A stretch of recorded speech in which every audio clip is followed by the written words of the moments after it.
Welcome to A1 TV Telugu news. నేను భువన. Details చూద్దాం. గుంటూరులోని శంకర్ విలాస్ బ్రిడ్జ్ నిర్మాణంపై గుంటూరు జిల్లా వైసీపీ కార్యాలయంలో మీడియా సమావేశం నిర్వహించారు. ఈ సమావేశంలో మాజీ ఎంపీ మోదుగుల వేణుగోపాల్ రెడ్డి కూటమి ప్రభుత్వంపై తీవ్ర విమర్శలు చేశారు. కొత్త బ్రిడ్జ్ నిర్మాణానికి భూములు అవసరమైనప్పటికీ భూములు ఇచ్చే ప్రజలను ముందుగా నచ్చజెప్పకుండా పాత బ్రిడ్జిని కూల్చివేశారని ఆరోపించారు. శంకర్ విలాస్ బ్రిడ్జ్ సెంటర్లో పోర్షన్ తొలగించడానికి 4 నెలలు పడుతుందని అధికారులు చెబుతున్నారని, అలా అయితే పూర్తిస్థాయి నిర్మాణం ఎప్పుడు పూర్తవుతుందో ప్రభుత్వం స్పష్టంగా చెప్పాలని డిమాండ్ చేశారు. దుర్మార్గమైన పరిపాలన జరుగుతూ ఉంది. ఇవాళ అన్యాయమైన పరిపాలన జరుగుతూ ఉంది. 1.5 సంవత్సరానికే ఇంత పెద్ద ఎత్తున ప్రజా వ్యతిరేక వేరే కాదు. ఉప్పు చెప్పనుకుంటే మేము బాగా తిట్టగలం, కాకపోతే సంస్కారం కాదని ఊరుకుంటున్నాం. ఈయన మాత్రం మాట్లాడటంట, అమ్మో రాంబాబు గారు నేను రాంబాబు గారు లాగా మాట్లాడలేనే ఉంటాడు. సమాధానం అమెరికా నుంచి వచ్చిన ఎంపీ గారిని అడుగుతా ఉన్నా, ఆ కేంద్ర మంత్రి గారిని అడుగుతా ఉన్నా, వాళ్ళకైనా జ్ఞానం తెచ్చుకోండి. జేఏసీని పిలవండి, వాటితో చర్చలు జరపండి, అఖిలపక్ష సమావేశం పెట్టండి, వాళ్ళతో చర్చలు జరపండి, దీని పరిష్కారం ఏంటో అడగండి. మేము చెబుతాం. ఈస్ట్ వెస్ట్ రెండింటినీ కూడా దెబ్బతీసే పరిస్థితి కక్ష కట్టినట్టు కనిపిస్తూ ఉంది. చివరికి అది కక్ష కట్టి ఈ ప్రాంతం పెరగాలన్నట్టుగా చూస్తూనే ఉన్నది. అనుమానంగా ఉంటుంది. ఇది కక్ష ఏమని డౌట్గా కూడా ఉంది. రాను ఎందుకంటే ఆ శంకర్ విలాస్ ఏరియాలో ఉన్నంత నాశనం అయిపోవాలి, ఇగో ఈ పక్కనన్నీ బాగా రేట్లు పెరగాలనేటువంటి ఏదైనా ఇన్పుట్ ఉందా? ఆ డౌట్ వస్తుంది. ఉందో లేదో నాకు తెలియదు. చేతిపతి కింద అక్కడ పెట్టమని నాకు అర్థం కాలేదు. ఇలాంటి దుర్మార్గమైన కార్యక్రమాలు చేస్తున్నారు. మరొకసారి చెప్తున్నాం, వైఎస్ఆర్ కాంగ్రెస్ పార్టీ ఈ నిర్ణయాన్ని ఏదైతే బ్రహ్మసాని చంద్రశేఖర్ తీసుకున్నటువంటి ఓ తప్పుడు నిర్ణయాన్ని వెంటాడతాం, తీసుకొస్తాం. ఈ టౌన్లో ఉన్నటువంటి ప్రజలందరినీ సమీకరిస్తాం, వాటితో చర్చిస్తాం. ఈ ఏడాది గిరిజన మహిళా శిశు సంక్షేమ శాఖల్లో విప్లవాత్మక మార్పులు తీసుకొచ్చామని మంత్రి సంధ్యారాణి తెలిపారు. ప్రభుత్వం చేపట్టిన చర్యల వల్ల గ్రామీణ గిరిజన ప్రాంతంలో ప్రజలు జీవన విధానంలో స్పష్టమైన మార్పులు కనిపిస్తున్నాయని చెప్పారు. గతంలో గిరిజన ప్రాంతంలో డోలి మోతల అవసరం ఉండేదని గుర్తు చేస్తూ ప్రస్తుతం ఆ పరిస్థితి లేకుండా రహదారుల సౌకర్యం కల్పించామని వివరించారు. గర్భిణీలు, బాలింతలు, చిన్నారులకు వైద్య సేవలు సులభంగా అందేలా మౌలిక వసతులు మెరుగుపరిచామని, సంక్షేమ పథకాలను క్షేత్రస్థాయిలో సమర్థంగా అమలు చేస్తూ లబ్ధిదారులకు నేరుగా ప్రయోజనాలు అందేలా చర్యలు తీసుకుంటున్నామని చెప్పారు. బాలికల విద్య, పోషణపై ప్రత్యేక దృష్టి పెట్టామని, అంగన్వాడీ కేంద్రాల పనితీరును బలోపేతం చేసి సేవలు నాణ్యతను పెంచామని తెలిపారు. ట్రైబల్ వెల్ఫేర్ డిపార్ట్మెంట్లో చూసుకున్నట్టయితే అక్కడ కూడా ప్రమోషన్స్ చాలా ఇవ్వటం జరిగింది. అలాగే రాష్ట్రం మొత్తం మీద కూడా డోలీ మోతలు లేకుండా ఉండాలనే ఉద్దేశం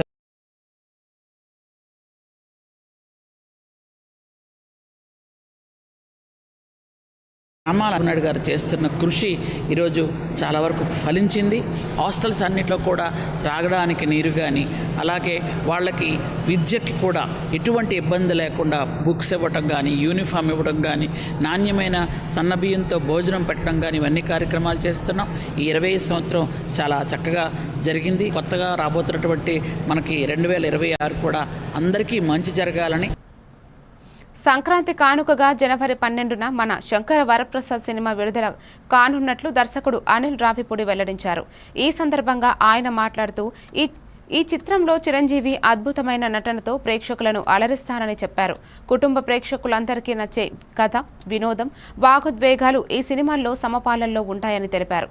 సంక్రాంతి పండుగ వాతావరణానికి తగ్గట్టుగా సినిమా రూపొందించామని, ప్రతి వర్గం ప్రేక్షకుడిని ఆకట్టుకునే అంశాలు ఇందులో ఉన్నాయని తెలిపారు.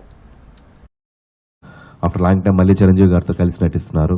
అండ్ శశిరేఖ అని ఒక అద్భుతమైన పాత్రలో మనందరినీ ఎంటర్టైన్ చేయడానికి ఆవిడ వస్తున్నారు. చిరంజీవి గారు, వెంకటేష్ గారు కలిసి ఈ సినిమాలో ఒక ఫ్రేమ్లో అద్భుతమైన అల్లరి చేశారు, అద్భుతమైన డ్యాన్సులు చేశారు, అద్భుతమైన ఫైట్స్ చేశారు. సో ఈసారి సంక్రాంతి ఖచ్చితంగా మీరు ఊహించిన దానికంటే అద్భుతంగా ఉంటుందని నేను అనుకుంటున్నాను. So thanks for your love every సంక్రాంతికి. అలాగే ఈసారి కూడా నన్ను మీ ప్రేమతో ఆదరిస్తారని మనస్ఫూర్తిగా కోరుకుంటున్నాను.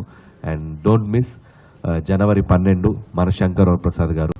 ఒక సెంటిమెంట్ అనాలో కనెక్షన్ అనాలో తెలియదు, తీసిన 8 ఫిలిమ్స్లో ఒక 3 చిత్రాలు సంక్రాంతికి వచ్చాయి.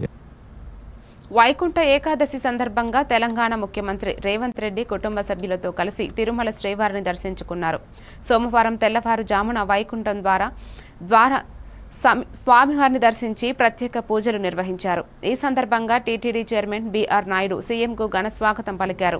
దర్శనాంతరం పండితులు వేదాశీర్వచనం చేసి తీర్థ ప్రసాదాలు అందజేశారు. రాష్ట్ర ప్రజలంతా సుఖ సంతోషాలతో ఉండాలని సీఎం ప్రార్థించినట్లు సమాచారం.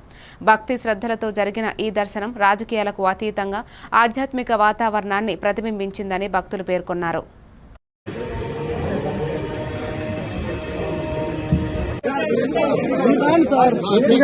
సార్ మీరు జరగండి సార్, మాకు తెలుసు.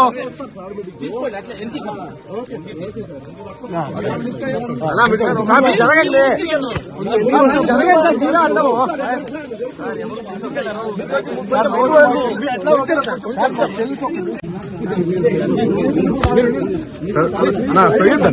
మాకు తెలుసా? మేము పోవునా అన్నా, మేము పోవునా, రోజు విఐపీలు వస్తాం అన్నా.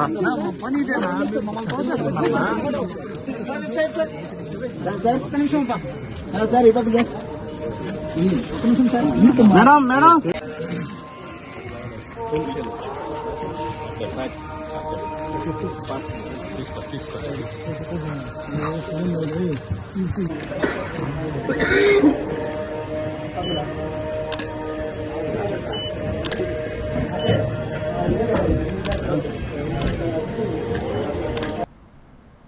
పాయకారావుపేటలో అడ్డురోడ్డు కేంద్రంగా రెవెన్యూ డివిజన్ ఏర్పాటు నేపథ్యంలో ఎన్డీఏ కూటమి నాయకులు కార్యకర్తలు సంబరాలు నిర్వహించారు. ఈ సందర్భంగా నక్కపల్లిలోని హోంమంత్రి అనిత నివాసం వద్ద పెద్ద సంఖ్యలో నాయకులు చేరుకుని పాలాభిషేకం చేశారు. రెవెన్యూ డివిజన్ మంజూరు కావడం పట్ల హర్షం వ్యక్తం చేస్తూ ఒకరికొకరు స్వీట్లు తినిపించుకున్నారు. ఈ కీలక నిర్ణయానికి ముఖ్యమంత్రి చంద్రబాబు నాయుడు, ఉప ముఖ్యమంత్రి పవన్ కళ్యాణ్, రెవెన్యూ మంత్రి అనగాని సత్యప్రసాద్, హోంమంత్రి అనితకు ప్రత్యేక ధన్యవాదాలు తెలిపారు.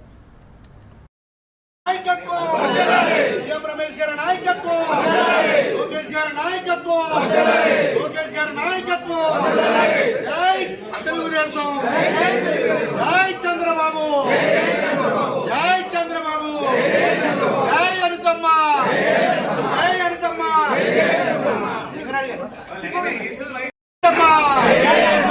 జై అనితమ్మ జై అనితమ్మ. మాజీ సీఎం కేసీఆర్ను ముఖ్యమంత్రి రేవంత్ రెడ్డి మర్యాదపూర్వకంగా కలిసి షేక్ హ్యాండ్ ఇవ్వడం హుందాతనానికి నిదర్శనమని TPCC general secretary Chanakani Dayakar ప్రశంసించారు. సీఎం ముందుకు వెళ్లగానే కేసీఆర్ గౌరవంగా నిలబడ్డారని, అయితే కేటీఆర్ మాత్రం కూర్చునే ఉండటం సంస్కార లోపాన్ని చూపిస్తోందని విమర్శించారు. విలువల గురించి మాట్లాడే కేటీఆర్ ఆచరణలో చూపలేకపోతున్నారని వ్యాఖ్యానించారు. ఇటువంటి ప్రవర్తన ప్రజల్లో తప్పు సంకేతాలు ఇస్తుందని అన్నారు. రాజకీయాల్లో హుందాతనం, పరస్పర గౌరవం అవసరమని సూచించారు. ఒక వినయాన్ని లేకుండా చేస్తే కాంగ్రెస్ ప్రభుత్వంలో ప్రతిపక్షం ఉండాలని కోరుకున్నటువంటి ప్రజా ప్రభుత్వం కాబట్టి ఈ యొక్క రాజకీయ విలువలకు ఈ రోజు ముఖ్యమంత్రి రేవంత్ రెడ్డి గారు ఇచ్చినటువంటి గౌరవం ఒక గొప్ప నిదర్శనంగా మనం భావించాలి. ఇప్పటికైనా తన కేటీఆర్ అహంకారాన్ని, తన పద్ధతి మార్చుకోవాలని మేము కోరుతా ఉన్నాం. రాజకీయ విలువలను, మానవ విలువల్ని కాపాడుకునే దాంట్లో కాంగ్రెస్ ప్రభుత్వం ఎప్పుడూ కూడా ముందుంటూ రావడానికి ఇది ఒక గొప్ప నిదర్శనంగా మేము భావించాలని కోరుతున్నాం.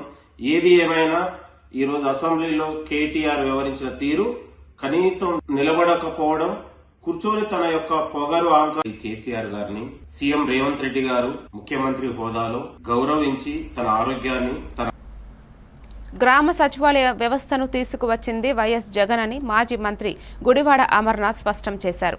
పేరు మార్చినా ప్రజలు సృష్టికర్తను మర్చిపోరని అన్నారు. ప్రైవేట్ వ్యక్తుల ప్రయోజనాల కోసం పరిశ్రమలను పీపీపీ విధానంలో అప్పగిస్తున్నారని విమర్శించారు. కూటమి ప్రభుత్వానికి ఒక చట్టం, వైఎస్ఆర్సీపీకి మరో చట్టం అన్నట్టు వ్యవహరిస్తున్నారని ఆరోపించారు.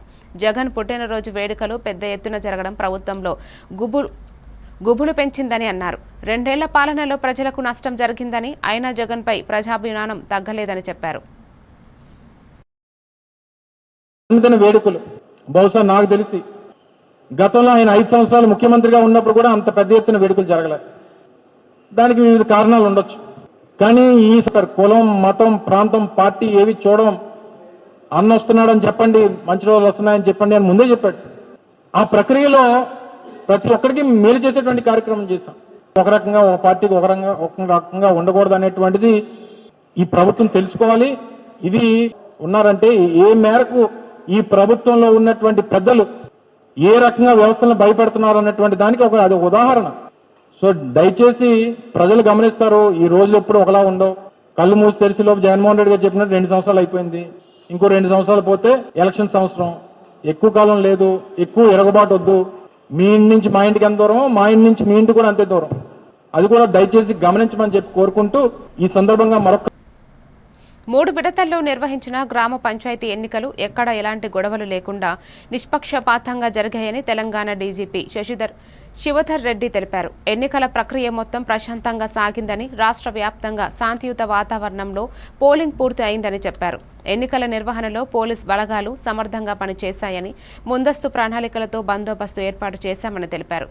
సమయాత్మక ప్రాంతాల్లో ప్రత్యేక నిఘా పెట్టామని, ఎలాంటి అవాంఛనీయ ఘటనలను అవకాశం ఇవ్వలేదని చెప్పారు. ప్రజల సహకారం కూడా ఎన్నికలు సజావుగా జరగడానికి కీలకమని చేసే కేసులలో కూడా అట్లా క్రైమ్ ఇంతకుముందు చెప్పినట్టుగా 2.33% తగ్గిందన్నమాట. క్రైమ్ అగెన్స్ట్ విమెన్, మహిళల పట్ల చూస్తే అందులో డౌరీ మర్డర్స్ లాస్ట్ ఇయర్ పోలిస్తే సేమ్ ఉన్నాయి. ఇన్ఫాక్ట్ ఈ సంవత్సరం లోయెస్ట్, ఈ లాస్ట్ ఇయర్ ఈ సంవత్సరం డౌరీ మర్డర్స్ లోయెస్ట్ అన్నమాట. లాస్ట్ 5 నెలల్లో చూస్తే 21లో 33 డౌరీ మర్డర్లు అయినాయి, 22లో 2022లో 40 అయినాయి, 2024లో 23లో 33 అయినాయి, 24లో 22 అయినాయి, ఈ సంవత్సరం కూడా 22 అయినాయి. లాస్ట్ 5 నెలల్లో పోలిస్తే డౌరీ డెత్స్ ఈ సంవత్సరం లాస్ట్ ఇయర్ లోయెస్ట్, ఈ సంవత్సరం 126 అయితే ఈ సంవత్సరం 127. మహిళల్లో జరిగినటువంటి హత్యల సంబంధించి చూస్తే ఈ సంవత్సరం 2.90% అంటే సుమారుగా దర్శకుడు అనిల్ రావిపూడి విజయవాడలోని కనకదుర్గమ్మ ఆలయంను దర్శించుకున్నారు. అమ్మవారికి ప్రత్యేక పూజలు నిర్వహించిన అనంతరం ఆయన మీడియాతో మాట్లాడారు. సంక్రాంతి పండుగ సందర్భంగా మనశంకర వరప్రసాద్ సినిమా విడుదల కానుందని తెలిపారు. ఈ సినిమా షూటింగ్ పూర్తి అయిందని, ప్రస్తుతం పోస్ట్ ప్రొడక్షన్ పనులు వేగంగా కొనసాగుతున్నాయని చెప్పారు. ఈ చిత్రంలో చిరంజీవి, వెంకటేష్ పాడిన పాట మూవీకి ప్రధాన హైలైట్గా నిలుస్తుందని అనిల్ రావిపూడి తెలిపారు. ఆ ప్రత్యేక గీతాన్ని గుంటూరులో విడుదల చేస్తున్నట్లు వెల్లడించారు. దర్శనం అద్భుతంగా జరిగింది. అమ్మవారి ఆశీస్సులతో ఈ సంక్రాంతి కూడా నాకు సంక్రాంతికి వస్తున్న 2025 సంక్రాంతి అద్భుతమైన విజయాన్ని అందించారు ప్రేక్షకులు. నేను ఎప్పుడు వచ్చిన సంక్రాంతి నేను అంతే ప్రేమగా ఆశీర్వదించారు. సో ఈ సంక్రాంతి కూడా మిమ్మల్ని నవ్వించడానికి, మిమ్మల్ని ఎంటర్టైన్ చేయడానికి ఈ సినిమాతో రాబోతున్నాను. సో దయచేసి ఈ సినిమాను కూడా ఆదరించండి, ఆశీర్వదిస్తారని ఆశిస్తున్నాను. And once again, thank you so much to Megastar Chiranjeevi garu and my producer Sahu Garpati and Sushmita Kondala garu. Song ee roju evening oka 4-5 kalla release chestanu. 5 tarvata ikkade Guntur Vignan College lo nenu engineering chesin college adi. So nenu chadivina college lone na song release kabotundi. That is the Chiranjeevi గారు ఈవెంట్కి వస్తారమ్మా, trailer launch event అనుకుంటున్నాం. So Venkatesh గారు కూడా pre release ఈవెంట్కి వస్తారు. So అది కూడా ప్రాపర్గా ఎప్పుడు ఏంటంటే స్కెడ్యూల్ ప్లాన్. సిద్దిపేట జిల్లా దుబ్బాక నియోజకవర్గంలోని పలు మండలాల్లో పెద్ద పులి సంచారం ప్రజలను భయభ్రాంతులకు గురిచేస్తోంది. స్థానికుల నుంచి సమాచారం అందుకున్న వెంటనే అటవీశాఖ అధికారులు ప్రభావిత ప్రాంతాలను పరిశీలించారు.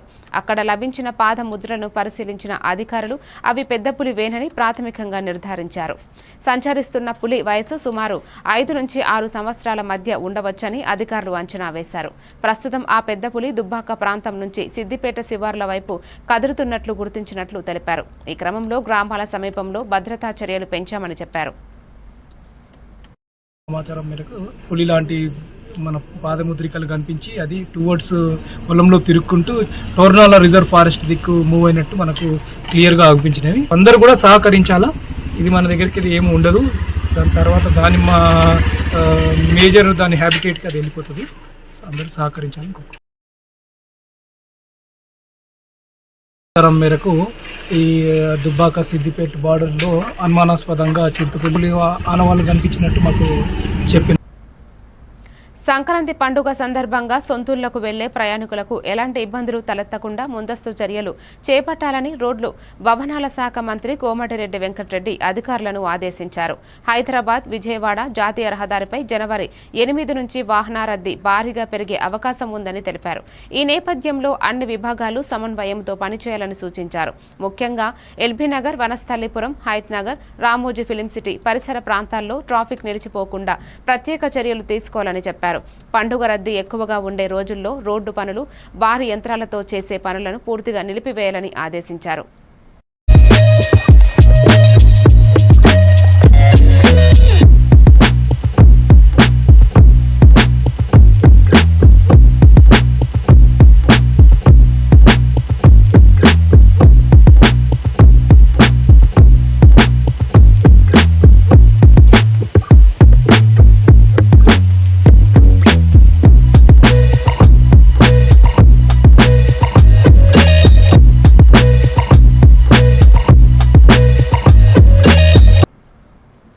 తెలంగాణ రాష్ట్రంలో నేరాలు గణనీయంగా తగ్గుముఖం పెట్టాయని డీజీపీ శివధర్ రెడ్డి వెల్లడించారు.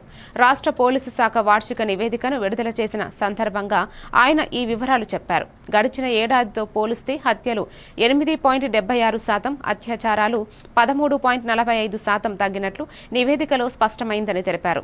ఫోన్ల రీకవరీ విషయంలో తెలంగాణ రాష్ట్రం దేశంలోనే నంబర్ 1గా నిలిచిందని చెప్పారు. పోయిన మొబైల్ ఫోన్లను గుర్తించి బాధితులకు తిరిగి అందించడంలో పోలీసులు సమర్థంగా పనిచేశారని వివరించారు. గ్రామ పంచాయతీ ఎన్నికలను పూర్తిగా శాంతియుతంగా నిర్వహించామని, ఎక్కడ అవాంఛనీయ ఘటనలు జరగకుండా పోలీస్ బలగాలు కట్టుదిట్టంగా పనిచేశాయని చెప్పారు. రానటువంటి ప్రాంతాల్లో కూడా ఫ్లడ్స్ వచ్చినాయి. అందులో పోలీస్ డిపార్ట్మెంట్, ఎస్డీఆర్ఎఫ్ అందులో కూడా ఉండే వాళ్ళందరూ కూడా తెలంగాణ స్పెషల్ పోలీసు సిబ్బంది వీళ్ళందరూ కూడా సంబంధించి ఈ ఒక్క సంవత్సరంలోనే 509 మంది సరెండర్ అయినారు. మే నెలలో మిస్ వరల్డ్ ఈవెంట్ జరిగింది. ఆ మిస్ వరల్డ్ ఈవెంట్ కూడా భారతదేశంలో చాలా అరుదుగా జరిగేటువంటి కార్యక్రమం. అది కూడా ఎట్లాంటి సమస్య లేకుండా మే నెలలో పూర్తి బందోబస్తు ఏర్పాటు చేసి చిన్న సమస్య లేకుండా అది కూడా ఘనంగా పూర్తి చేసుకున్నాం. సో ఇట్లా ఈ సంవత్సరం మనకు 3 జాతీయ అంతర్జాతీయ ఈవెంట్లని ఎక్కువరి దొంగతనం గురైనటువంటి ఫోన్ల రికవరీ విషయంలో తెలంగాణ రాష్ట్రం దేశంలోనే నెంబర్ 1గా ఉంది.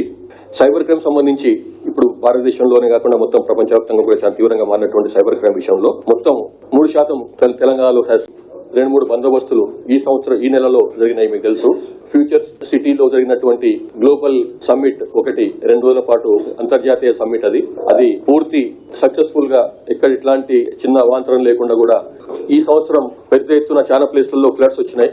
కామారెడ్డి, నిజామాబాద్, మెదక్ లాంటి జిల్లాల్లో కూడా ఇంతకుముందు ఎప్పుడు రానిటువంటి ప్రాంతాలు, ఫ్లడ్స్ లాంటివి, వరదలటువంటివి రానిటువంటి ప్రాంతాల్లో కూడా ఫ్లడ్స్ వచ్చినాయి. అందులో పోలీస్ డిపార్ట్మెంట్, ఎస్డీఆర్ఎఫ్ అందులో కూడా ఉండే వాళ్ళందరూ కూడా తెలంగాణ స్పెషల్ పోలీసు సిబ్బంది వీళ్ళందరూ కూడా సంబంధించి ఈ ఒక్క సంవత్సరంలోనే 509 మంది. మరిన్ని డీటెయిల్స్ తో మళ్ళీ కలుద్దాం. Keep watching A1 TV Telugu news.